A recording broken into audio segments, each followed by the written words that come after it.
Bisa. Iya. Iya, assalamualaikum warahmatullahi wabarakatuh. Selamat malam para pemirsa. Dan malam hari ini kita live langsung dari Kodim 1404 Pindrang. Seperti biasa malam hari ini adalah live kita yang perdana. Dan ya, malam hari ini kita hadirkan seseorang yang luar biasa. Di depan saya ini ada seorang ibu dan mungkin buat masyarakat Pindrang sebagian sudah tahu, tapi ada juga yang belum. Jadi nanti kita akan berkenalan dengan ibu. Kebetulan malam hari ini kita pakai Facebooknya Pak Dandim, kita pakai Facebook pribadinya. Jadi malam hari ini live kita dari Kodim, dan insya Allah Bu nanti kita akan bikin live yang seperti ini dengan menghadirkan bintang-bintang tamu dan tokoh-tokoh hebat dari Kabupaten Pindrang tentunya. Ya, selamat malam Ibu, apa kabar? Selamat malam, alhamdulillah kabar baik. Dan sambil menunggu Pak Dandi juga nanti ya. Nah mungkin pemirsa yang ada di rumah yang sedang menyaksikan live Facebook ini mungkin belum terlalu tahu siapa ibu yang ada di depan saya. Ya, mungkin yang dari Kejaksaan mungkin sudah tahu ya bahwa beliau adalah Ibu Kajari yang ada di Kabupaten Pindrang. Atau mungkin untuk lebih jelasnya kita langsung perkenalkan dirinya aja. Silakan Bu, silakan. Langsung saja, kita santai saja. Iya, nama saya Ayu Agung. Ibu Ayu Saya Agung. saat ini menjabat sebagai Kepala Kejaksaan Negeri Pindrang. Pindrang. Ya, saya menjabat sebagai Kepala Kejaksaan Negeri Pindrang dari bulan Desember 2018, dilantik awal Januari 2019. Jadi sebentar lagi udah mau 2 tahun di sini. Udah mau 2 tahun nih Bu Iya. ya. Sebelumnya di mana Bu? Sebelumnya saya koordinator di Kejaksaan Tinggi Sumatera Utara di Medan. Sumatera Utara. Iya. Berarti 2018 dari Medan langsung. Iya, 2018 dari Medan, dan kemudian saya dipromosi di sini. Wow, luar biasa sekali. Jadi Ibu Kajari ini adalah transfer dari Medan. Bagaimana Bu kesan-kesannya selama waktu pertama kali ke Pindrang deh? Waktu pertama kali ke Pindrang. Pertama kali ke Pindrang, Iya. saya sebenarnya sudah tahu ya, kalau Pindrang itu katanya lumbung padi Sulawesi Selatan. Lumbung padi. Dia daerah yang subur, Ah, daerah yang memang banyak menghasilkan padi. Bahkan padi itu juga untuk warga Sulawesi Selatan, tidak hanya untuk Pindrang saja. Makanya dia dikatakan katanya lumbung padinya Sulsel. iya. Kemudian juga Pindrang juga kaya akan palawija. Ya, betul. Ya, palawijanya itu macam-macam, ada jagung, ya kan? Bahkan juga kemarin itu juga udah ada ekspor ya, Kemiri, itu sampai ke Hongkong segala. Sampai ke Hongkong. Ini sangat, sebenarnya ini sangat mengembirakan ya. Berarti masyarakat Pindrang ini dalam suasana pandemi COVID seperti ini, dia mempunyai ketahanan ekonomi yang baik. Dengan ekonomi kreatif seperti ini dikembangkan oleh masyarakat Pindrang ini bagus sekali untuk tentunya dicontoh oleh masyarakat di daerah lain, tidak hanya di Sulsel tapi juga di seluruh seperti itu. Luar biasa sekali. Jadi kesan pertamanya itu adalah kota Pindrang ini adalah kota yang luar biasa sekali. Iya. Surganya investasi memang ya. Iya. Karena sumber daya alamnya juga melimpah. Iya, betul. Selain itu dia juga ada juga dia dekat pantai ya. Iya, dekat pantai. Ya, untuk lautnya ikan dan juga untuk yang lain-lain seperti udang itu juga bagus sekali. Kemarin kan besar panen udang juga itu, udang windu. Iya. Kemarin sama Bapak Gubernur juga ya. Iya, itu diekspor juga. Dan juga kemarin kita juga sempat berkunjung juga ke pabrik ganggang laut, pabrik rumput laut itu. Yang di Supa itu ya. Iya, yang di di Supa itu bahkan juga sudah diekspor beberapa tahun kan ke luar negeri juga sama ya, untuk cabang kosmetik dan lain-lain, dan itu juga sumber daya alam juga yang memang harus disyukuri oleh masyarakat Pindrang. Dan sedikit informasi Bu mengenai ekspor kemiri, saya dapat informasi tadi, kebetulan beliau adalah teman saya yang punya. Nah, beliau tadi menghadiri acara pelepasan ekspor kemiri di Sulawesi Selatan. Kebetulan dilepas langsung oleh Bapak Jokowi, Bapak Presiden secara virtual. Luar biasa sekali Luar Pindrangnya. biasa, itu sangat membanggakan sekali. Iya, luar biasa. Jadi kalau di Pindrang ini ibunya tinggal di di mana ya? Asrama ada. Ada rumah jabatan. Ada rumah jabatannya ya. Pemda, ya. Ada Pemda, luar biasa. Nanti sama Pak Ganti juga. Nah, itu pertanyaan orang awam udah di mana tinggalnya. Aduh, luar biasa. Jadi kesannya luar biasa Bu ya selama Iya, di luar sana. biasa. Dan Itu masyarakat yang sangat beruntung mempunyai sumber daya alam yang begitu banyak. Seperti itu. iya, jadi sebagai ibu yang bertugas juga di Kejaksaan Negeri ya Bu ya. Iya. Bagaimana kesan pertamanya semenjak pas pertama kali duduk di sana? Kan biasanya kalau sesuatu yang baru itu ada rasa-rasa gimana gitu. Iya, tantangannya banyak sekali anak-anak yang terlibat tindak pidana kejahatan. Tindak pidana Dan kejahatan. itu sangat membuat saya sedih ya, saya prihatin gitu. Kalau ada anak-anak milenial yang dia putus sekolah. Iya, putus sekolah. Saya sangat sedih sekali. Jadi mereka itu karena tidak kurang perhatian dari orang tuanya, salah pergaulan, sehingga terjerumus misalnya kena narkoba. Iya. Itu biasanya mereka karena salah bergaul, ketemu dengan orang misalnya pengedar, kemudian dia dicekokin itu, kemudian dia menjadi kecanduan. Dan biasanya setelah kecanduan itu kan butuh. Kalau kita kecanduan itu kan badannya, mungkin pikirannya bilang saya tidak mau, tetapi badannya yang mencandu ini dia memang harus, badannya menggigil seperti itu kan, dia harus dipenuhi. Harus dipenuhi. Jadi dia akhirnya oke, kamu dikasih, tapi nanti kamu bawa itu paket kemana, seperti itu. Jadi sejak sebenarnya dia menjadi seorang pengedar. Menjadi seorang pengedar. Ya, padahal dia tidak tahu hukuman seorang pengedar itu lebih berat daripada bencana seperti itu. Oh, itu sangat prihatin. Pengedar lebih berat ya? Lebih berat, makanya prihatinnya kita di situ. Belum lagi ada anak-anak yang terlibat dengan tindak pidana seperti pencurian. Itu dia itu ada 1-2 kasus. Dia ini anak yang mungkin karena banyak anak orang tuanya. Pencurian. Iya, jadi dia pergi keluar rumah tanpa orang tuanya peduli. Ini anaknya makan dapat dari siapa? Siapa yang menanggung makannya? Dia akhirnya tinggal bersama seorang pencuri motor. Dia terlibat curanmor. Jadi karena lingkungannya itu ya? Iya, dia tinggal bersama pelaku itu. Akibatnya dia kan diajak mencuri motor, diajak retelin motor, kemudian diajak juga menjual motor curian seperti itu. Dan itu anak di bawah umur? Ada yang di bawah umur, di bawah 18 tahun, ada juga yang di atasnya, tapi anak-anak muda semua. Itu kan sangat disayangkan sekali.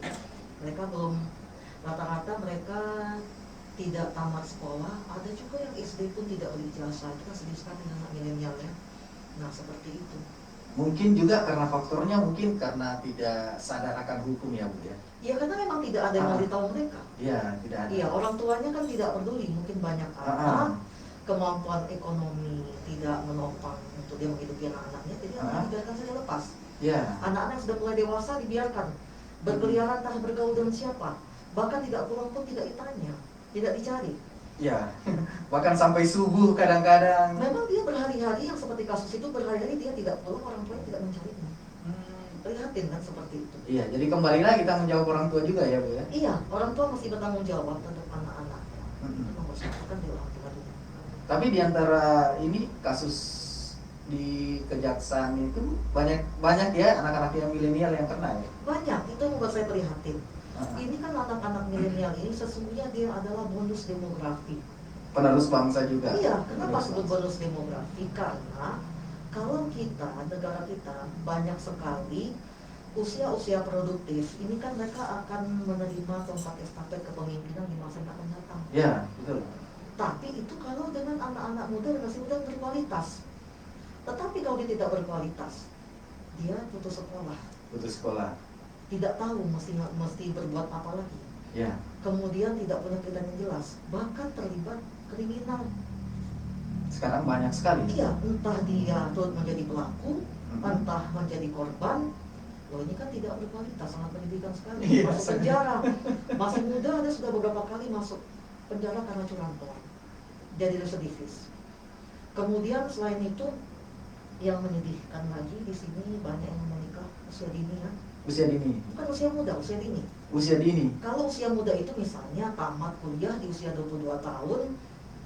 Artinya sudah mencukupi kalau usia muda ya? Ini namanya usia muda, dia sudah usia mencukupi. tapi belum sempat cari kerja atau baru kerja setahun sudah menikah, namanya menikah muda. Iya, nikah muda. Tapi ini tidak, dia menikah di usia dini.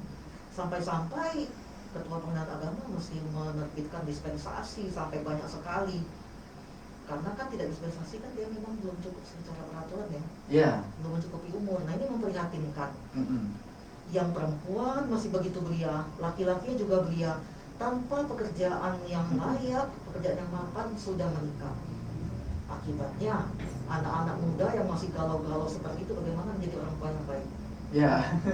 Mereka punya anak satu, ada yang anak tua, kemudian tidak kuat membina hidup rumah tangganya karena fondasinya secara kejiwaan dan secara materi juga memang belum cukup dewasa untuk menikah, akhirnya bercerai. Artinya dia belum bisa dikatakan menjadi keluarga lah begitu ya, menjadi keluarga yang besar ya. Keluarganya tuh tidak punya ketahanan keluarga karena memang fondasinya tidak cukup. Jangankan rumah tangga itu kan ada cobaannya semua. Oh banyak. Jangankan yang seperti itu. Iya. Kita aja yang sudah sangat dewasa, sudah masing-masing punya pekerjaan yang layak dengan kematangan kematangan sosial maupun kematangan secara emosi, kematangan finansial, itu kita memang masih punya masalah semua. Masih. Bohong, tidak ada orang yang tidak punya masalah. Betul. Nah, apalagi yang seperti ini. Makanya perceraian pun juga meningkat. Bayangkan saja mereka sempat punya anak, 1, 2, kemudian akhirnya berpisah. Ya. Anaknya juga tidak terurus, ada yang ikut suaminya, ada yang ikut dengan keluarga istrinya, kemudian mereka menjadi beban lagi bagi keluarga inti masing-masing. Bahkan ada yang ikut di panti asuhan. Ada. Kemarin saya sempat. Iya, sepertinya mungkin ada juga ya. Nah, itulah makanya disitulah kadang-kadang karena banyaknya juga perceraian ya, karena tidak ada ketahanan keluarga tadi, akibatnya anak-anak yang dilahirkan di keluarga seperti itu juga dampaknya terkait lagi. Karena kan tidak ada ini, dia kembali ke nenek dan kakek yang memang juga kurang mapan. Ya. Ditambah lagi dengan harus menerima cucunya dan harus menerima cucunya. Ini anak ini memang tidak ada dua-duanya, tidak ada kerjaan apa-apa. Akhirnya tambahan lagi kan? Tambahan lagi. Bukannya mereka mandiri, malah menikah. Dari pernikahan itu ada beberapa anak, kemudian berpisah, nambah lagi anaknya menjadi beban kakek dan nenek. Oh iya, padahal biasanya secara umum itu sebenarnya kakek dan nenek itu seneng kalau ada cucunya, cuman dalam cucu yang bagaimana dulu ini? Iya, kalau orang tuanya mapan, memang dia orang tuanya mampu, senang dong. Iya, senang. Cucu gitu kan, aduh lagi apa, sekolah baik-baik, sehat-sehat, hidupnya senang, kan senang kakek dan nenek. Tapi kalau seperti ini, dia mau makan buat malam ini atau besok pagi pun ya tidak bisa, bagaimana? Iya, apalagi ya ada lagi nih yang satu. Iya, karena kakek neneknya tuh sebenarnya bukan orang yang mapan secara ekonomi. Mereka saja sebenarnya sudah sengsara. Iya. Ditambah dengan usia mereka yang sudah mulai menua, ditambah lagi dengan cucu, kan jadi makin mumet dia kalau kata orang kepala seperti itu. Ya mestinya kakek nenek yang dirawat, malah dia yang merawat anak sendiri. Nah, jadi bagaimana ini dapat menghasilkan anak-anak yang berkualitas seperti itu. Akibatnya memang rawan anaknya tadi, hilang nggak dicari. Mau pulang, mau tidak, nggak ditelepon, nggak dicari. Karena memang kan nanti menikah lagi, ada anak yang kecil-kecil yang lain lagi. Ini yang udah mulai remaja ini nggak diurus sama sekali, kan? Seperti itu. Iya, begitulah ya. Mungkin. Dan dilemanya mungkin ya Bu ya. Secara ini kalau kita melihat anak-anak di bawah umur itu yang bersalah, kita sebagai orang kejaksaan juga harus menjalankan sesuai amanah, tapi di satu sisi sebagai sisi manusiawi kita juga prihatin pastinya Bu ya. Iya, prihatin ya. Memang biasanya kita bilang juga, biasanya juga ada kalau seperti itu biasanya kita temui juga ya. Iya. Kadang-kadang juga kita menyempatkan diri ketemu gitu lah. Kamu makanya saya tahu tuh karena kadang-kadang kan saya temui juga itu kan. Anak-anak itu kenapa kok bisa terjadi seperti ini, itu ceritanya. Intinya itu memang orang tuanya tidak boleh lagi dan dia makan cari sendiri. Cari sendiri? Iya, itu tadi dengan bergaul dengan pencuri motor atau dia ikut-ikut jadi pengedar narkoba seperti itu. Bahkan kemarin kan ada kasus yang anak remaja dia memperdagangkan temannya itu kan juga ada kan namanya. Yang sempat itu kan ada sempat juga kan masuk di media sosial. Ada masuk di media sosial. Waktu saya tanya, dia memang saya bilang kamu sebenarnya ini salah sekali. Kamu melanggar peraturan benar ini. Kok seperti ini? Ya intinya dia merasa temannya itu memang mau diperdagangkan, terus dia dapat uang. Nah dia mungkin tidak tahu kalau perbuatan itu salah gitu kan, dia pakai WA seperti itu, dia dihubungkan dengan pelanggannya. Nah dia merasa itu tidak ada salah apa-apa, dia tidak tahu bahwa itu kan ada hukumannya juga. Seperti itu. Dan ada yang menganggap itu adalah tuntutan hidup, ada juga mengatakan bahwa itu adalah gaya hidup. Jadi iya, kalau di sini dia kan dapat misalnya ada satu nih yang pelanggan, nanti dia dikasih uang karena dia orang tuanya sendiri, rupanya anak itu ada berapa adiknya masih kecil-kecil lagi, ibunya datang bawa anak yang masih kecil. Saya tanya, bu kenapa anaknya seperti ini?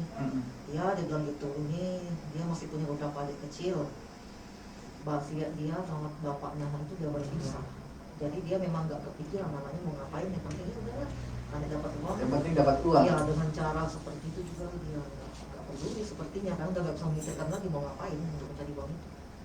Jadi segala macam cara dilakukan ya Bu? Iya, tanpa mereka sadar bahwa itu sebenarnya salah seperti itu. Wah, luar biasa sekali untuk percakapan di sesi satu ini ya, seputar kehidupannya Ibu dan setelah dia menjabat di Kajari Pindrang. Sambil kita menyapa Bu yang ada di Facebook ini dari Inayati Maulida RS Syam, katanya mantap Ibu. Ada Haryadi Susanto juga katanya do the best, lakukan yang terbaik. Abdul Rahman Bugis Pindrang mantap, dan Dedi Japar mantap. Muhadir mantap. Wah luar biasa, banyak sekali penonton kita malam hari ini. Oke baik, kita akan masuki sesi break dulu untuk pertama. Nanti kita akan masuk sesi pertanyaan. Mungkin jika ada pemirsa yang mau bertanya bersama Ibu Kajari, saya sudah hadirkan di depan Anda. Mungkin juga kita sambil menunggu juga Bapak Damdim. Dan kita akan kembali lagi setelah beberapa selingan berikut ini. Saya akan coba hibur teman-teman semua dengan membawakan sebuah lagu. Silakan Ibu bisa istirahat dulu sebentar. Oke baik, para hadirin yang sangat berbahagia, untuk malam hari ini saya nyanyikan dulu satu lagu untuk Anda. Satu lagu milik dari Payung Teduh dengan judul Akad mungkin ya. Ada yang lagi di luar.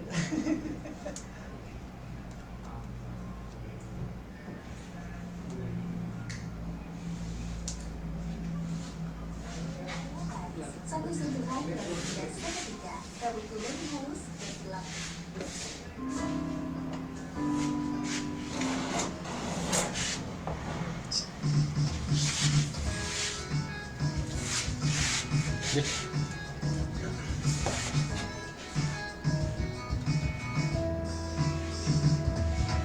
Betapa bahagianya hatiku saat ku duduk berdua denganmu, berjalan bersamamu, mengakhiri lahirku. Namun bila hari ini adalah yang terakhir, namun ku tetap bahagia. Selalu ku syukuri, begitulah adanya. Namun bila kau ingin sendiri, cepat-cepatlah sampaikan kepadaku agar ku tak berharap dan buat kau bersedih. Bila nanti saatnya telah tiba, ku ingin kau menjadi istriku, berjalan bersamamu dalam terik dan hujan, berlarian ke sana kemari dan tertawa. Namun bila saat berpisah telah tiba, izinkan ku menjaga dirimu, berdua menikmati berganti ujung waktu.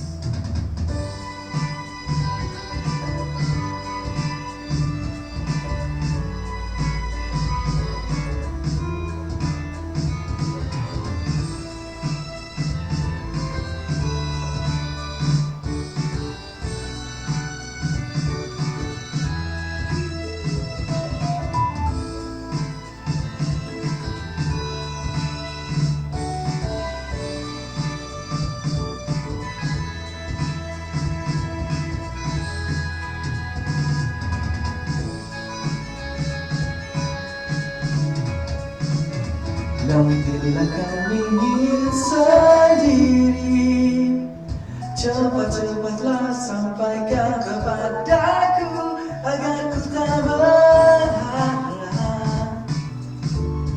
dan buat kau bersedih. Bila nanti saatnya telah tiba, ku ingin kau menjadi istriku, berjalan bersamamu dalam terik dan hujan, berlarian kesana kemari dan tertawa. Namun bila saat berpisah telah tiba, izinkan ku menjaga dirimu, berdua menikmati pelukan di ujung waktu. Sudilah kau temani diriku, sudilah kau menjadi temanku, sudilah kau menjadi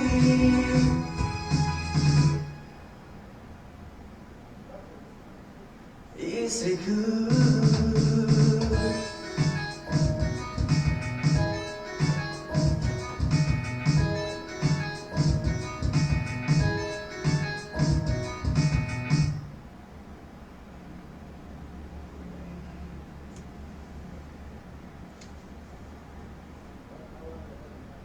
Oke, bentar lagi kita. Iya, satu lagu yang berjudul Akad ya, Payung Teduh. Satu lagu yang sangat romantis sekali untuk malam hari ini, sesuai dengan tema kita karena di depan kita ada seorang ibu yang luar biasa sekali. Beliau adalah seorang wanita dan beliau adalah Kajari dari Kabupaten Pindrang.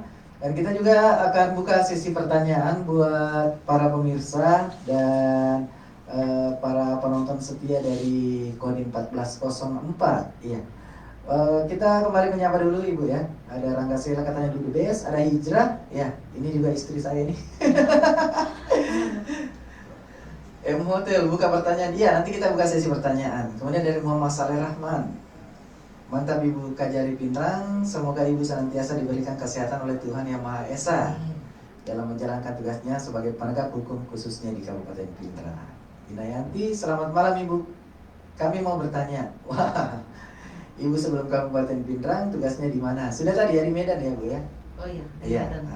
Terus pertanyaan kedua, sejauh mana penyelesaian kasus-kasus yang ada di Kabupaten Pindrang selama Ibu menjabat sebagai Kajari? Sejauh mana penyelesaian kasus-kasus yang ada di Kabupaten Pindrang?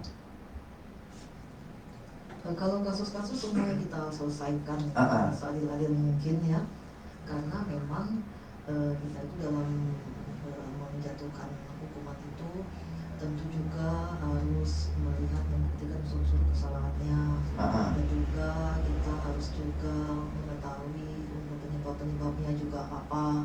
Dan itu juga menjadi pertimbangan bagi kita dalam menjatuhkan hukuman. Jadi tentu saja ada suatu kejahatan terjadi, misalnya untuk pembunuhan, dilihat dulu apa penyebabnya, penyebab pembunuhannya. Iya, atau memang mereka tadinya duel, kemudian memang mereka saling berkelahi, kemudian ada juga mungkin korbannya yang bersalah, seperti itu dilihat. Jadi memang itu untuk memutuskan itu kita berusaha seadil mungkin, karena kita kan juga belajar ilmu kriminologi ya. Kita juga melihat dari sisi korbannya, dari sisi pelakunya. Nah tentu pelaku yang memang punya niat yang sangat jahat, yang memang melakukan kejahatan yang sangat keji, tentu lain juga hukumannya dengan misalnya pelaku yang karena memang dia terpaksa, atau dia bela diri, atau memang dia memang tidak sengaja membunuhnya karena memang ada hal yang mendorongnya, mungkin karena memang ada juga dalam hal ini ada juga misalnya ada juga korbannya mungkin yang mulai dulu. Nah itu pasti memang lain-lain. Memang kita di sini harus benar-benar memperhatikan dan mempelajari berkas-berkas tersebut dan juga fakta-fakta di persidangan seperti apa. Sebab akibatnya juga. Ya, yang akibat dari kejahatan tersebut apa itu juga dilihat semuanya, kerugian dari korban. Kemudian juga Untuk tindak pidana narkoba kita tentu buat pengedar, buat bandar, nah itu kita berat-berat sekali menghukumnya ya. Kalau udah sampai misalnya yang diedarkan sampai 1 kilo lebih, nah itu hukumannya bisa 18 tahunan, 20 tahun, nah seperti itu. Bahkan juga ada yang hukuman mati ya. Ada. Yang belum turun sekarang ini PK-nya ada juga gitu, nah seperti itu. Atau mungkin dia hanya sebagai pengguna, tentu hukumannya juga berbeda dengan yang pengedar tadi. Pengedar pastinya lebih berat, dan yang diedarkan dengan bandar, nah itu juga ada juga tingkatan-tingkatannya seperti itu. Yang pastinya intinya yang berhubungan dengan narkoba nggak lolos lah ya. Iya, memang kita say no to drugs, say no to narkoba, memang kita memang ini kan narkoba ini kan bahaya sekali untuk generasi muda.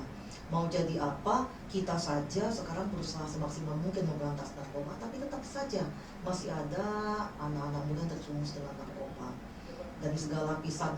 Malah sampai ada pelakunya juga, ada orang tua juga yang terlibat narkoba dengan alasan katanya untuk uang cangkul apa dan seperti itu. Kita juga sedih juga ya, ini sebab bukan memberi contoh yang baik, malah dia juga terlibat narkoba ada. Malah orang-orang nanti ikut-ikutan, itu kan bagus Seperti itu. Yeah. Jadi memang kita sangat tegas dengan pengedar dan bandar narkoba ini. Dan juga untuk memang para pemakai juga ada hukumannya biar mereka ada efek jelas. Itu. Kemudian juga untuk pelaku tindak pidana susila, itu memang kita selalu menghukum maksimal, karena kejahatan susila itu memang banyak terjadi di sini, yang pelecehan. Banyak. Karena tindak pidana pemerkosaan itu atau pelecehan seksual itu menimbulkan trauma yang luar biasa bagi korbannya. Nah ini sudah berhubungan nih dengan pertanyaannya Bu. Ada juga ya masalah pelecehan seksual tadi ya. Iya. Ini katanya kasus pelecehan seksual di pesantren itu. Iya. Jadi nanti ini berkasnya memang dia belum datang ke kita, di SPDP-nya saja. Nah, nanti akan kita pelajari. Tapi biasanya kalau kami memang masalah hukum maksimal, hukuman maksimal buat para memang pelaku pemerkosaan atau pelecehan seksual ini. Supaya ada efek jerah ya? Iya, supaya ada efek jerahnya. Bahkan kalau untuk pelaku-pelakunya misalnya orang tua, baik itu orang tua kandung, orang tua angkat, atau orang tua tiri, atau memang saudaranya, misalnya paman atau segala macam, itu dia ditambah lagi seperti itu untuk pemberatan. Karena memang seharusnya dia melindungi, tapi malah ini melakukan kejahatan yang sangat biadab seperti itu. Jadi memang harus ada hukuman. Kita memang selalu berusaha memberikan hukuman terhadap pelaku-pelaku pelecehan seksual, pemerkosa, pembunuhan keji yang berencana, memang untuk maksimal sesuai peraturannya. Jadi memang semuanya harus ditegakkan, karena ini kan juga keadilan buat korbannya seperti itu.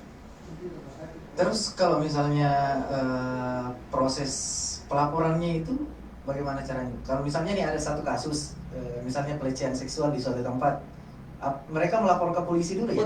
Polisi dulu. Karena polisi yang melakukan penyelidikan dan penyidikannya di polisi. Kalau kita kan nanti 5 berkas dari polisi, kemudian diteliti oleh jaksa penelitinya, dan kemudian kalau nanti sudah lengkap, itu nanti baru bisa disidangkan. Jadi polisi dulu, mengadunya ke polisi. Mengadu ke polisi dulu. Ya kan itu tupoksinya polisi. Mengadu ke polisi, kemudian nanti ada suatu dari penyidikan kepada jadi dilaporkan ke kita, dan itu nanti kita pelajari berkasnya, dikirim. Nanti kalau memang sudah lengkap untuk melakukan sidang di pengadilan, nanti baru nanti bisa dilaksanakan sidang, kita mulai mendakwa dan menuntutnya seperti itu. Jadi ke polisi dulu, habis itu kejaksaan, final pengadilan ya? Pengadilan, nanti kan sidang. Kalau sidang kan berarti kan nanti kan bersidang, nanti hakim yang memutuskan sesuai dengan fakta persidangan dan juga bukti yang kita kasih. Jadi di kejaksaan ini betul-betul diteliti kasusnya? Iya, diteliti kasus itu. Kita yang mendakwa, bahwa seseorang itu memang melakukan pemerkosaan, melakukan pembunuhan, atau dia sebagai pengedar, itu narkoba tadi seperti itu. Jadi kita yang mendakwanya, kita melakukan dakwaan, kemudian kita juga melakukan penuntutan, nanti hakim yang memutusnya seperti itu. Dan ya luar biasa sekali. Karena yang saya dengar ini selama saya ada di Pindrang, belum ada sih yang namanya yang kasus salah hukum, belum. Ya katanya kasus yang bertambah terus. Iya, insya Allah jangan sampai dengan salah hukum ya. Betul. Saya dari kecil kan memang tinggal di Pindrang Bu ya. mungkin 2008 sampai 2013 lah saya di Jakarta. Nah selama saya di Pindrang alhamdulillah belum ada sih namanya salah hukum, belum adanya kasus hukum yang terus bertambah. Iya, memang sangat menyedihkan sekali, banyak sekali kasus hukum macam-macam ya. Saya juga menghimbau kepada masyarakat, jangan gampang emosi, jangan gampang memukul orang, menganiaya orang karena untuk alasan yang tidak penting. Karena sekarang itu orang dipukul saja udah kena ya Bu? Iya, dia bisa melapor ke polisi seperti itu. Ada yang karena sepele saja, hanya karena saya lihat-lihatan marah, kemudian mukul orang sampai kepalanya bocor, ada yang nusuk orang, ya kan? Ada juga karena ngegas motor depan rumahnya dikejar, dipukul, lempar pakai batu kena kepalanya, orang kan lapor ke polisi seperti itu. Jangan gampang emosi jadi orang. Jangan biasakan apa-apa main pukul, apa-apa langsung menganiaya orang, jangan. Lebih kita walaupun hati panas, kepala usahakan dingin. Iya, karena sekarang sudah ada hukumnya. Iya. Kalau orang tahu sangat mengerikan ya, mau main pukul orang pasti bisa bisa mengadukan juga kepada polisi. Bahkan mengancam saja ada Bu ya?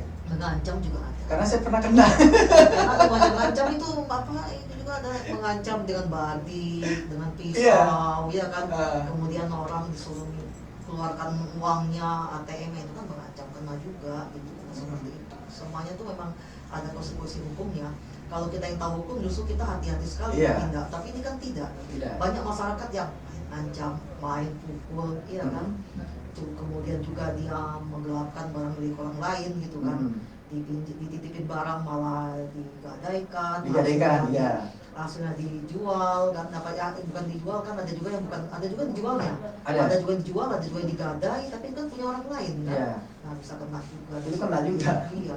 Bahkan sekarang bukan cuma pengancaman ini, undang-undang ITE juga ada ya Bu? Ada, makanya berhati-hatilah juga di medsos. Iya, di medsos. Dulu enak ya, teman-teman, enak dulu. Itu bisa ngomong apa saja. Nah sekarang sudah ada undang-undang ITE. Itu tahun berapa itu keluarnya Bu? Iya, yang jelas kan undang-undang ITE sudah memang sudah beberapa tahun yang lalu. Ya cuma intinya seperti ini ya. Jangan sampai kita di medsos itu diusahakan jangan kita mencemarkan nama baik orang. Mencemarkan nama baik pertama. Jangan mencemarkan nama baik orang. Jadi jangan, ini banyak orang di medsos itu mereka tidak sadar. Dia tidak sadar memfitnah orang di medsos, tanpa bukti. Nah itu tolong ini kan jadi sekarang ini ya dulu kan mulutmu harimaumu, sekarang ya jemari itu. Jemarimu sekarang harimaumu. Nah, makanya sangat berhati-hatilah dalam hal seperti itu.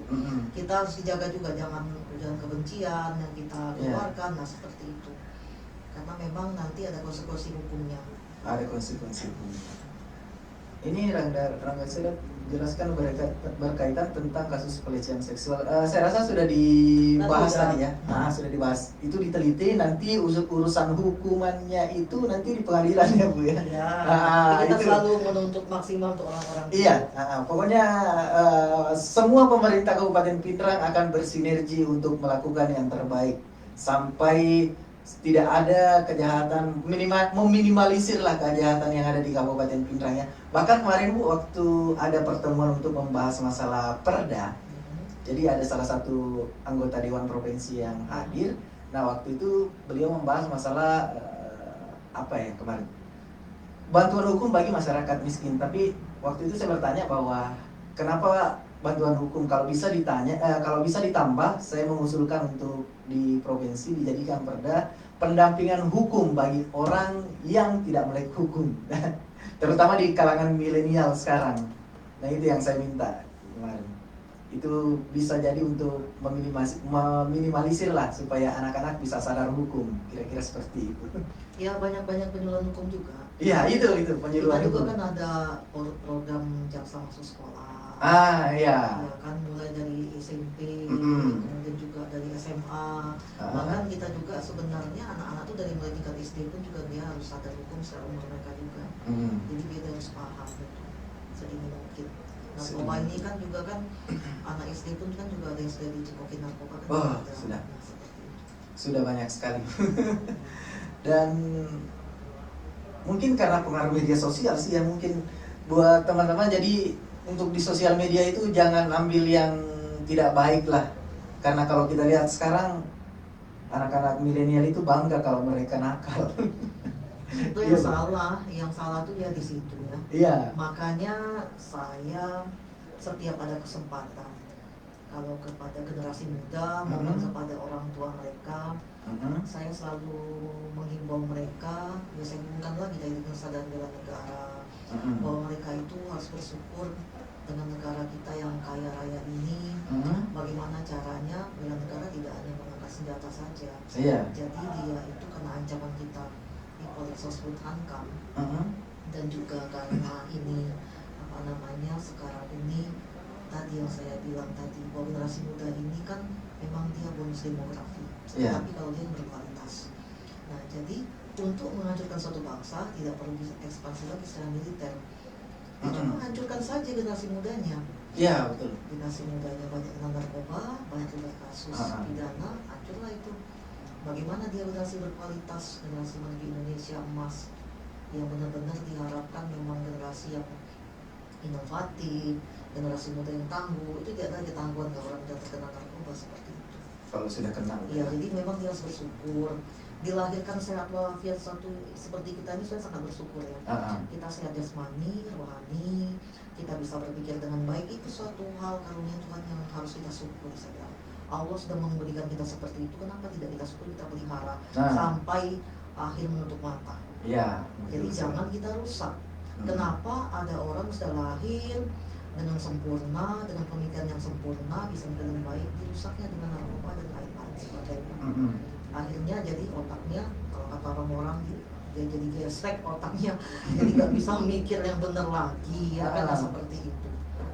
Ini kan sangat memprihatinkan sekali gitu. Kalau kita bersyukur, wah jangan ini, alhamdulillah kita udah lahir sehat walafiat, tidak kurang satu apapun juga, suatu karunia buat kita. Orang yang kekurangan pun juga dia mesti mensiasati itu kan, dia terus survive kan, untuk hidup kan dengan bersyukur tadi. Apalagi ini, kenapa sudah baik-baik seperti itu kita tidak jaga?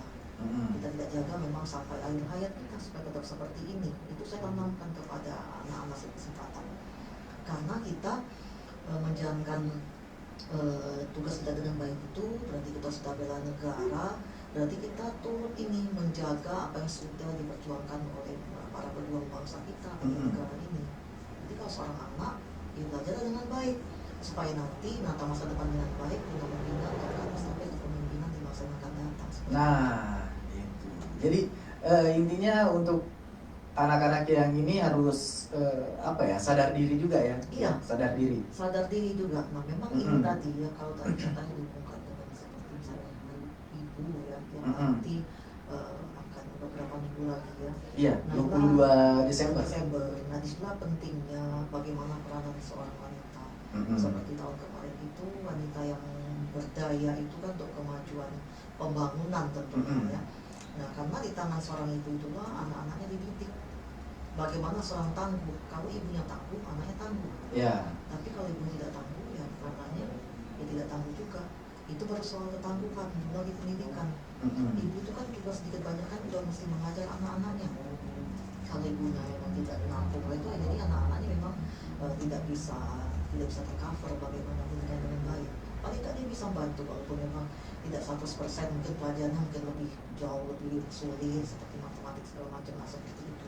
Tapi dia harus punya basic-basic seperti itu. Peranan orang tua, Bu. Iya, karena motivasi seorang ibu itu memang penting sekali. Bagaimana dia memotivasi anak-anaknya untuk maju. Bagaimana juga dia untuk ikut misalnya belajar dengan baik, untuk ikut ekstrakurikuler, itu semuanya tangan ibunya.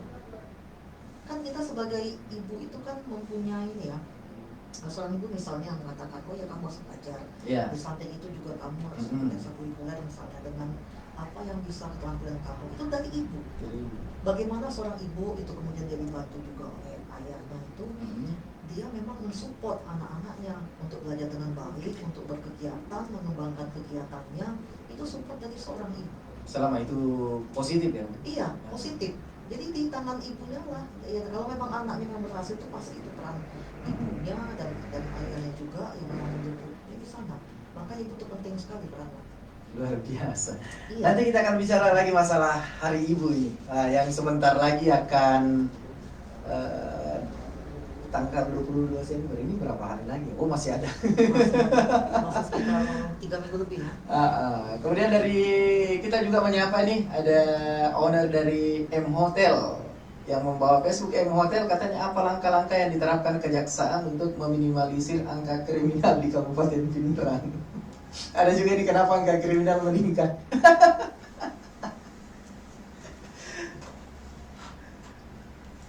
Ya, langkah-langkah. Kalau angka kriminal yang meningkat sih itu apa ya, sadar diri aja sih. Iya begini, Iya. kita berupaya ya meminimalisir itu ya, contohnya tadi dengan misalnya memberikan pemahaman kepada anak-anak di sekolah. Mengenai Oh hukum. ini hukum, Ya. oh ini loh bahayanya kalau kalian narkoba. Ya katanya nanti kalian tuh itu ada konsekuensi hukumnya. Apalagi kalau sampai ikut mengedar itu hukumannya berat juga. Nah, seperti itu. Atau jangan kalian kebut-kebutan di jalan. Nah. Kalau sampai kebut-kebutan di jalan, bukan hanya kalian tak bisa cacat, entah bahkan meninggal, kalian juga bisa merugikan orang lain. Betul. Dan betul. itu juga itu diminta pertanggungjawabannya. Iya. Karena sudah ada beberapa anak juga yang juga dihukum karena memang dia mengakibatkan orang sampai cacat, celaka, dan seperti itu. Jadi jangan, ya sebenarnya di narkoba, jangan merusak diri. Kenapa kebut-kebutan? Emang kalau kakimu patah atau putus gitu kan, itu kamu seperti hidra, jadi langsung nyambung lagi. Ada kan ada tanaman tuh, ada tumbuhan yang ada makhluk namanya hidra itu, begitu dia putus langsung gitu ganti lagi gitu kan, langsung apa ya, tumbuh Langsung lagi. Tumbuh lagi. Misalnya yang putus tumbuh lagi, tapi kan manusia tidak seperti itu. Tidak. Kalau ada yang putus nggak bisa disambung lagi, ya sudah hilang lah itu. Kalau misalnya tangannya lepas udah nggak bisa disambung Nah lagi. makanya, kalaupun ada memang itu perlu teknologi yang canggih ya. Biasanya itu seperti luar negeri itu ada, tapi itu dengan tempat rumah sakit yang benar-benar bagus gitu kan. Tapi kalau tidak seperti ini, mana bisa teknologinya seperti itu kan, yang jadi disambung.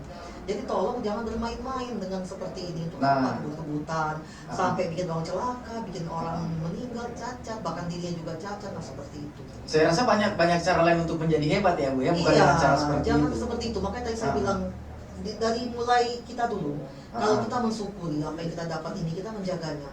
Lain narkoba, nanti saya sakit, rusak organ dalam, rusak otak, ya kan. Kemudian juga tidak bisa berpikir dengan sehat lagi, ya kan. Tidak usah kebut-kebutan, nanti celaka, mencelakakan orang, atau menjauhi kejahatan. Nah seperti itu. Jadi memang kita dari dalam diri kita keinginan untuk bersyukur itu terus menjaga semua yang kita dapat.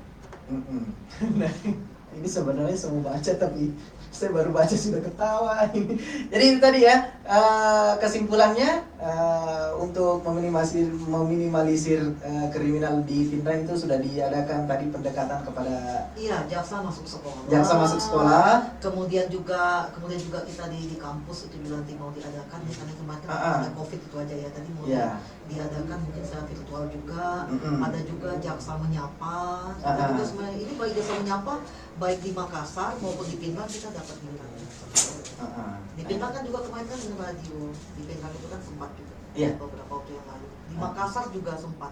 Di Makassar sempat. Iya, baru ini kok, baru bulan ini juga. Mantap. Jadi itu upaya-upaya yang dilakukan oleh kejaksaan ya. Nah ini yang lucu ini Bu. Sebenarnya saya mau pertanyakan tadi, aduh sudah terlanjur masuk ini. Ini dari Rangga Sela, Bu bagaimana caranya jadi jaksa? Kepingin sekali anak saya jadi jaksa biar seperti Bu Kasyari. Yang jelas mesti jadi sarjana hukum dulu. Nah jadi SH dulu ya. Iya, sarjana hukum dulu. Kemudian juga dia sarjana hukum. Dan tadi waktu itu calon jaksa ini kan ada batasan umurnya ya untuk yang mendaftar ya. Kalau selama ini kan di atas 28 tahun sudah tidak bisa mendaftar lagi. Oh, di atas 28 sudah tidak bisa? Untuk masuk dia pegawainya itu. Kalau pendidikannya kan sampai usia 35 minimalnya itu. Dia harus berusia dia tuh harus berusia 25 tahun itu usia terendah untuk pendidikan. Jadi kalau belum 25 tahun dia belum bisa dilantik jadi jaksa. Kemudian yang paling maksimal itu di 35 tahun itu dia pendidikan di usia 35 tahun seperti itu. Jadi kalau dia di atas itu memang tidak bisa pendidikan lagi, undang-undangnya seperti itu. Nah, itu. Jadi dan juga ada persyaratan. Jadi masuk jadi calon jaksa itu kan dia belum menikah sebelumnya. Makanya tadi saya bilang Jangan, kalau saya dulu, ini pengalaman saya. Saya tahu cita-cita saya mau jadi calon jaksa, itu pasti tidak boleh menikah dulu. Nggak boleh menikah dulu? Untuk masuknya itu ya, untuk masuknya itu. Dulu cita-cita saya, kalau saya tidak masuk ke kejaksaan, atau saya dulu masuk jadi perwira dari wajib militer itu, saya tuh kepengen atau jadi polisi, seperti itu. Polisi jadi juga kan tidak boleh menikah dulu ya? Semua cita-cita saya dulu itu mengharuskan saya, waktu saya kuliah, saya tidak boleh menikah dulu. Jadi saya memang sudah termotivasi. Dan sudah siap memang? Sudah siap, tidak usah disuruh orang tua, tidak usah ada yang, awas kamu nanti kamu lebih. Tidak, karena memang saya ingin sekali. Ya, dan saya juga memang serius belajarnya seperti itu, kan ada termotivasi tadi. Jadi kalau anak-anak udah seperti itu, dia memang, saya harus jadi sarjana dulu. Kemudian saya tidak boleh menikah dulu, seperti itu. Jadi saya harus belajar yang benar, gitu, mempersiapkan diri untuk misalnya menjadi seorang calon jaksa, atau dia mau jadi misalnya calon tentara, calon polisi. Jadi ada dulu. Tapi ini bagaimana masuk seperti tadi? Sekolah putus, SMP tidak berijazah, SD tidak berijazah, kemudian udah menikah. Nanti menikahnya di usia 25, udah berkali-kali mungkin dia menikahnya. Apa yang seperti itu saya lihat. Jadi ya itu ya. Jadi kalau mau jadi jaksa harus persiapkan dulu dirinya. Persiapkan diri. Jadi benar-benar serius. Memang banyak hal yang memang harus dikorbankan untuk mencapainya. Pertama tadi kita harus komitmen dengan diri dulu sendiri. Saya harus menjadi seorang sarjana hukum. Tentunya dengan nilai yang mencukupi. Karena nilainya kan juga ada syarat-syaratnya. Kalau tidak ada syaratnya, semua kan bisa masuk. Ada syarat-syaratnya. IP saya mesti bagus, prestasi dengan mesti bagus. Saya harus tidak boleh menikah dulu. Nah seperti itu. Kecuali nanti ya kalau udah jadi PNS, nah baru menikah. Belum pendidikan, belum pendidikan ya. Belum pendidikan. Tapi dia PNS dulu gitu, PNS di kejaksaan tuh seperti itu. Jadi dilupakan semua itu. Jadi tidak ada, saya terus sama ini saya mencontohkan diri saya sendiri. Saya nggak ada galau-galau seperti itu. Memang cerita saya tidak galau-galau. Dulu memang tidak ada ya? Tidak ada. Saya korbankan cinta. Walaupun bagaimanapun juga tidak. Kalau memang saya cita-cita saya memang seperti itu ya, saya melangkah terus. Karena salah satu perusak memang cinta sih sebenarnya. Tapi untungnya saya sejak zaman saya muda, saya selalu memang pakai logika, situs lang aja. Iya, logika saya, saya cita-cita saya seperti ini. Jadi kalau saya seperti ini tidak akan tercapai. Bahkan masuk pun tidak bisa. Bagaimana saya mencoba untuk masuk daftarnya pun saya tidak bisa lagi. Jadi memang saya sudah keras dengan diri saya. Jadi saya mau semua wanita itu memang tegas dengan dirinya sendiri. Karena untuk apa? Wanita itu dia harus mandiri sesuai dengan apa. Walaupun dia tidak punya kesempatan kerja di kantor misalnya, dia kan punya keterampilan. Kembangkan potensinya. Dia bisa keterampilan apapun juga, entah gitu merakai bunga, memasak, ataupun dia menjahit, mungkin menjadi perias, atau dia bisa usaha-usaha yang lain. Kalau memang itu keterampilannya, itu kesempatan yang ada sama dia, silakan kembangkan. Atau memang dia punya kesempatan seperti saya dan teman-teman yang lain, dia bisa bersekolah setinggi-tingginya, dan dia bisa kesempatan dan dia bisa masuk ke tempat kantor-kantor yang dia inginkan, dikejar terus. Seperti itu. Nah, seperti itu ya. Jadi harus persiapkan diri, kemudian lupakan yang namanya cinta-cintaan itu, fokus dengan tujuannya. Harus fokus dengan tujuan. Apapun itu, mau jadi jaksa, mau jadi polisi, mau jadi TNI, harus fokus dan dengan tujuan. Harus mempersiapkan diri. Luar biasa sekali ya. Jadi terjawab ya pertanyaannya tadi ya. Kemudian ada lagi satu nih. Ini kayaknya pertanyaan terakhir ya. Nanti kita akan masuk ke Hari Ibu. Aduh, kenapa pertanyaan begini semua sih yang masuk? Ini mestinya saya baca atau bagaimana ini? Ada kasus begini, tetangga saya punya pohon mangga. Tetangga saya punya pohon mangga, tumbuhnya di perbatasan rumah saya. Setiap pagi saya bersihin sampahnya, buahnya juga jatuh di tempat saya. Oke, jadi sudah masuk. Buahnya masuk ke rumahnya. Terus buah yang jatuh di pekarangan saya, ini. Jadi buahnya yang masuk ke pekarangannya itu jadi miliknya. Ini kok pertanyaan begini sih? Sebenarnya itu nggak perlu jadi masalah. Iya, nggak perlu jadi masalah itu. Contohnya nih, saya dengan Pak Dandim aja deh. Ya, dia kan tetangga dengan Pak Dandim ya, loh ya. Di Ujak kami itu kan banyak pohon mangga. Itu di depan, pohon mangga di depan itu banyak yang ke tempat alamat saya, jatuh-jatuh dekat garasi itu. Saya tinggal begini aja kok. Tinggal begini. Ya silakan, silakan juga kalau yang memang jatuh ke pekarangan saya itu ya saya ambil. Ah. Yang juga di belakang yang manis-manis jatuh ke tempatnya Pak Dandim, silakan diambil Pak Silakan Dandim, diambil, legowo gitu. saja. Masa Iya. tangganya nggak mau seperti itu, mangga loh ya, masa pelit-pelit amat Masa seperti itu. cuma mangga kok. Iya, nggak apa-apa berbagi. Berbagi. Saya ikhlas itu. Heeh. Bahkan kadang-kadang saya suka dibercandain sama Iya. Pak Dandim. Iya. Terima kasih ya, dia bilang gitu. Saya bilang alhamdulillah, kalau ada mangga kita masak. Selamat menikmati. Nikmatlah lagi engkau dustakan. Nah, saya tahu kenapa dimasalahkan. Iya, nggak usah bermasalah. Gak usah masalah itu, ya kan? Iya. Tetangganya dibilangin tuh jangan pelit-pelit, ya kan? Masa itu jadi masalah, jangan. Terjawab ya. Itu urusan Anda dengan tetangga. Iya, harus baik loh dengan tetangga. Harus baik sama tetangga. Iya. Ah. Pokoknya kalau tetangga kita kasih ini ya balas lah dengan baik. Kalau sudah saya contohkan tadi, Iya. saya ikhlas kok mangga yang di belakang itu diambil Pak Dandim, saya ikhlas. ikhlas. Pak Dandim juga gak apa-apa, yang depan itu diambil-ambilin karena memang gratis saja, gak masalah, ya kan? Iya, betul sekali. Nah, itu bicara masalah kemanusiaan aja, ya kan? Iya, apalagi tetangga kan, bukan Apalagi saudara. tetangga. Kalau ada apa-apa kita kan tetangga yang nolong. Ada apa-apa Saudara tetangga. Saudara kita misalnya jauh, ya kan? Iya, kan tetangga Ya, duluan. Tetangga duluan. Sama halnya kalau begini, Bu. Misalnya tetangga lagi masak atau kita lagi masak, kemudian tetangga cium baunya, yang dikasih lah sedikit ya. Ya memang harus begitu kan? Harus begitu. Iya. Jangan sampai kalau udah dikasih itu nanti akan jadi masalah, ya kan? Aduh, luar biasa percakapannya di malam hari ini. Bu, boleh minum kalau Iya. minum dulu sambil kita santai-santai. Jadi buat teman-teman atau para pemirsa yang ada di Facebooknya Bapak, ini luar biasa sekali. Beliau menghadirkan salah satu orang yang luar biasa sekali di Kabupaten Pindrang, tentunya seorang wanita yang menjadi Kejaksaan Negeri Kabupaten Pindrang, Kepala Kejaksaan Negeri Kabupaten Pindrang. Dan di samping itu ada juga beberapa wanita-wanita yang luar biasa di Pindrang yang menjadi seorang pemimpin di beberapa instansi. Selain ibu, contohnya juga ada Ibu Kadis PTSP, Ibu Andi Meriani, juga seorang wanita juga. Dinas luar kesehatan biasa. juga wanita. Dinas kesehatan Training. juga wanita. Luar biasa. Jadi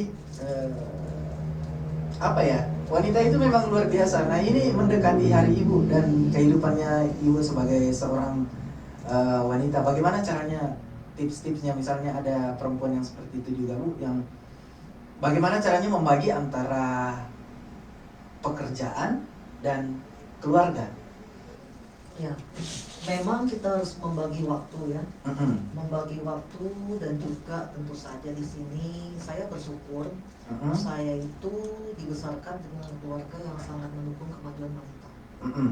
Itu keluarga besar saya seperti itu. Nah, makanya saya berharap para keluarga-keluarga ini mendukung juga anak-anaknya itu seperti itu ya. Karena bukannya apa-apa, wanita ini kan mitra. Mitra. Dia itu mitra, jadi dia jangan dimarginalkan. Jangan Mm-mm. dianggap dia orang yang di belakang, tidak. Iya. Kalau wanitanya wanitanya harus dia maju ya, Mm-mm. maju dalam hal pendidikan, kemudian juga dia maju dengan cara berpikirnya. Nah, kalau dia berdaya, berarti kan ini kan potensi untuk kemajuan bangsa juga, karena dia mendidik anak-anak tadi. Nah, juga wanita itu sebenarnya dia juga punya potensi untuk mengembangkan diri. Mm-mm. Jadi memang harus, kalau wanita tidak punya potensi mengembangkan diri, akhirnya dia tidak mandiri, akhirnya dia rentan jadi apa? Korban KDRT misalnya seperti itu. Iya, korban KDRT. Sudah banyak sekali korban KDRT.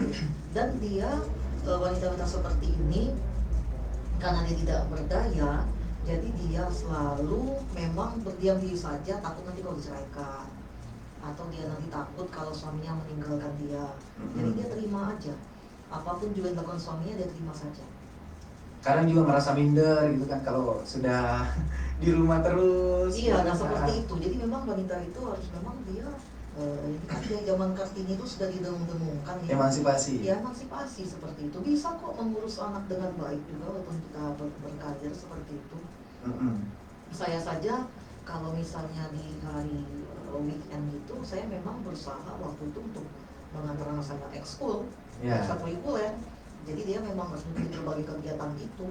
Jadi harus memang memanfaatkan waktu ya, Bu ya. Iya, memanfaatkan waktu. Mm-mm. Saya juga masih mengajari, walaupun dulu saya terpisah jauh ya.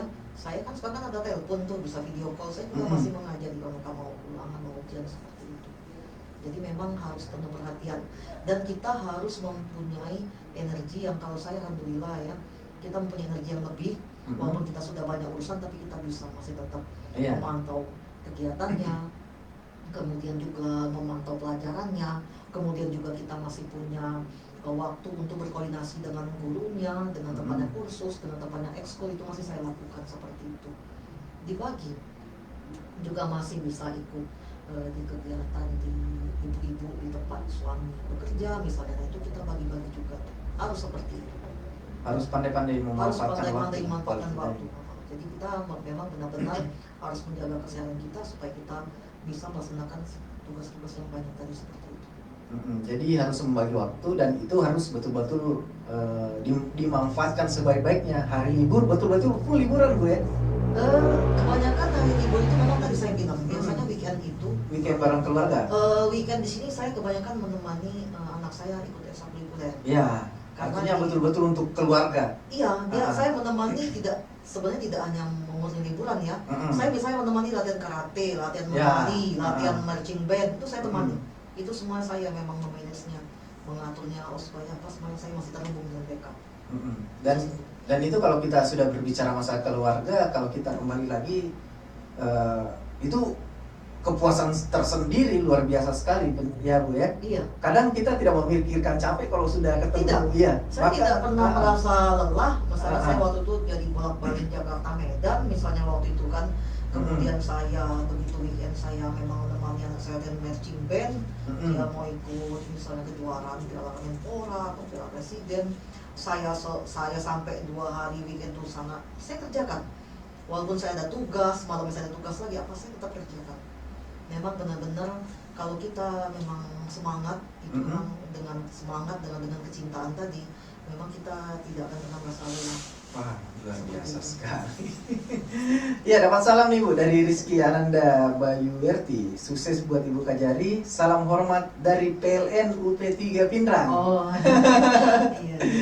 Untuk Ibu Kajari dan Dandi beserta anggotanya. Kemudian dapat salam dari Lembang juga ini Bu, Kecamatan Lembang. Iya, kemarin saya baru di situ. Oh, dari Lembang. Kemarin sosialisasi mengenai bela negara juga. Oh iya. Agar masyarakat paham bahwa memang kita jangan mau dihancurkan ya, kita tetap bersatu ya. Betul, ini nih katanya Kecamatan Lembang nih, jangan bosan-bosan ke Lembang. Tidak. Menyenangkan semua. Dan kemarin ini mumpung Kecamatan Lembang lagi nonton ya. Jadi kemarin itu kebetulan Pak Camat lagi kesini Bu. Iya. Bersama kepala desanya Bakaru. Jadi beliau tertarik mau bikin tempat seperti ini juga. Iya, jadi kita tunggu ya. Iya, sangat apresiasi sekali ya. Di Kodim ada seperti ini. Ini kan semakin mendekatkan Kodim dengan masyarakat ya kan. Iya. Jadi kita tunggu di sana. Ibu Kajari juga kita tunggu ke sana. Jadi penyuluhannya nanti via begini nih nanti ya kan. Iya, luar biasa. Jadi kembali lagi Bu, sebelum kita ini persiapannya untuk Hari Ibu seperti apa? Hari Ibu, kalau yang tahun-tahun sebelumnya itu kan Hari Ibu, memang kita biasanya kan ada juga upacara ya, itu, ya kan? Ada memang seperti kemarin itu yang memperdayakan wanita ya, untuk pembangunan ya. Cuma nggak tahu temanya tahun ini apa ya? Karena terkendala COVID ya Bu ya. Iya, salah satunya. Cuma tapi mungkin bisa juga, kemarin kan udah mulai juga ada upacara ya. Dan ini ya, kalau menurut saya sih untuk semua wanita ya, jadilah wanita yang tangguh. Iya. Kalau jadi wanita yang tangguh itu dia bisa memandang kehidupannya itu tanpa dia mesti bergantung kepada orang lain sampai banyak bergantung terkait terhadap suaminya. Akibatnya bahkan suaminya melakukan kejahatan juga terhadap keluarganya. Mereka tidak bergeming, jadi mereka hanya diam saja. Sudah banyak contoh seperti yang baru-baru ini kasus ya, yang itu yang namanya dilecehkan. Nah, seperti itu kan memang ini seharusnya kan seorang ibu kan tidak seperti itu, dia membela anaknya. Tapi saya sangat benar-benar menyayangkan itu ibu seperti tidak berdaya ya. Nah itu kan kasihan anaknya. Kasihan. Iya. Bahkan kadang kalau ada yang suaminya misalnya bisa dikatakan lebih tinggi ininya, kadang-kadang dia menganggap istrinya ya begitulah Iya. kadang-kadang. Jadi dia minta yang tangguh, karena apapun juga, ya wanita itu memang mentalnya masih kuat. Mesti kuat. Karena membina rumah tangga itu mesti butuh juga mental yang kuat untuk membesarkan anak-anak, mendampingi suami, walaupun memang baik-baik saja tetap aja harus kuat mentalnya. Karena kan membesarkan anak-anak kan tidak semudah memberikan telapak tangan. Oh, luar biasa. Iya. Nah seperti itu. Dan juga kalau ada masa-masa yang lain, jadi benar-benar dia tetap tough, tetap bisa tegak berdiri. Jangan sampai nanti ada yang bunuh diri, ya. Kemudian juga ada yang malah terlibat dengan kejahatan, ada malah yang terlibat kasus susila karena dia merasa tidak bisa mempunyai apa-apa lagi yang harus dia lakukan. Jangan seperti itu. Jadilah wanita yang tangguh, bisa mandiri sesuai dengan keterampilannya, pendidikannya dan kesempatannya. Nah, Walaupun tidak punya kesempatan untuk bekerja di kantor, misalnya kan dia bisa swasta juga. wira swasta bisa. Dia bisa menjadi untuk masak-masak, untuk menjahit, untuk berias, atau juga dia bisa berkarya di bidang kesenian, atau juga dia bisa membuat misalnya menenun atau buat mata, itu bisa dilakukan. Karena pasti setiap orang punya Iya, setiap orang keahlian punya sendiri. talenta masing-masing. Talenta masing-masing. Iya kan? Talenta masing-masing semua orang bisa. Ada, semua orang itu kan punya kelebihan. Iya. Jadi menggalilah potensi dirinya sesuai dengan keadaan dia. Kalau memang dia mampu untuk memasak, kemudian dia bisa membuka restoran atau menjual masakannya secara online, Bapak, silakan lakukan. Silakan lakukan. Apapun juga kalau dia bisa menjahit, silakan lakukan. Dan itu juga membantu ekonomi keluarga. Membantu ya? ekonomi keluarga, tapi dia jangan sampai tidak melakukan apa-apa. Ya, Itu sangat mengerikan sekali kalau seperti itu. Iya kan? betul sekali. Ini juga yang saya aplikasikan ke istri saya ini. Iya. Jadi mandirilah dengan apa yang dia ada di dia. Manfaatkanlah semua potensinya. Potensi kita lain-lain. Saya misalnya dengan pendidikan saya, dengan semua potensi yang ada sama saya seperti ini. Ya saya harus ini benar-benar menjadi penegak hukum, misalnya memang berintegritas, nah seperti itu.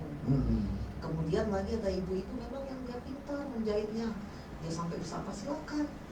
Atau memang dia mempunyai usaha, misalnya dia alhamdulillah misalnya dia kalau dia punya kebun, punya apa, Ya, silakan. punya kebun, silakan. Ya silakan. Itu memang diusahakan dengan sebaik-baiknya. Potensi diri masing-masing lah. Apa yang ada potensi kita ini.